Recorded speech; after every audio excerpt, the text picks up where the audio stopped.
نادي ريال مدريد اكبر انديه العالم، ده لو ما كانش النادي الاكبر من حيث التاريخ الكروي ومن حيث الشعبيه، وتم اختياره كافضل فريق كره قدم في القرن العشرين. ده غير انه اتلقب بفريق الاحلام لانه كان دايما بيجمع افضل لاعبي العالم على مر التاريخ، واتشهر طبعا بصفقاته المميزه جدا وتعاقداته الدايمه مع اكتر وافضل لاعبين العالم تميز وقوه ومهاره وشهره. وكان في الوقت ده وما زال لحد دلوقتي يعتبر اللعب بتيشيرت الريال حلم كل لاعب على مستوى العالم، ومن اهم وافضل الاسامي اللي ضمها ريال مدريد لصفوفه في عالم كرة القدم هم ديفيد بيكهام وروبرتو كارلوس وكاكا والظاهرة رونالدو وزين الدين زيدان وكمان راؤول وغيرهم، طبعا لاعبين مميزين جدا، وطبعا كل لاعب منهم كان ليه بصمة خاصة مع الفريق.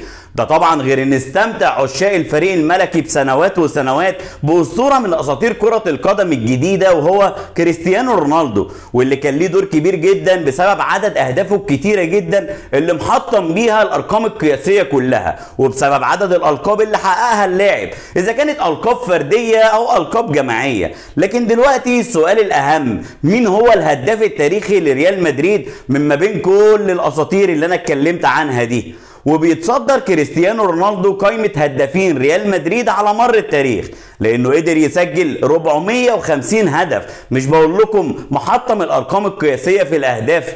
ده غير طبعا انه فاز بالكرة الذهبية 5 مرات وفاز بدوري الابطال مع ريال مدريد 5 مرات. لكن المركز الثاني بقى بيجي من نصيب اللاعب الفرنسي كريم بنزيما اللي سجل 334 هدف مع الريال، وما زال لسه بيلعب مع الريال لحد دلوقتي وقادر يحطم الرقم بتاعه ويزود عدد اهدافه. ويجي بعديه النجم الاسباني راؤول جونزاليس في المركز الثالث برصيد 323 هدف. بجد فريق الريال فريق كبير وفريق متعود طول عمره على الارقام التاريخيه وعلى البطولات وعلى تحطيم اي رقم في اي بطوله. والاهم من ده كله، انا محمد اشرف.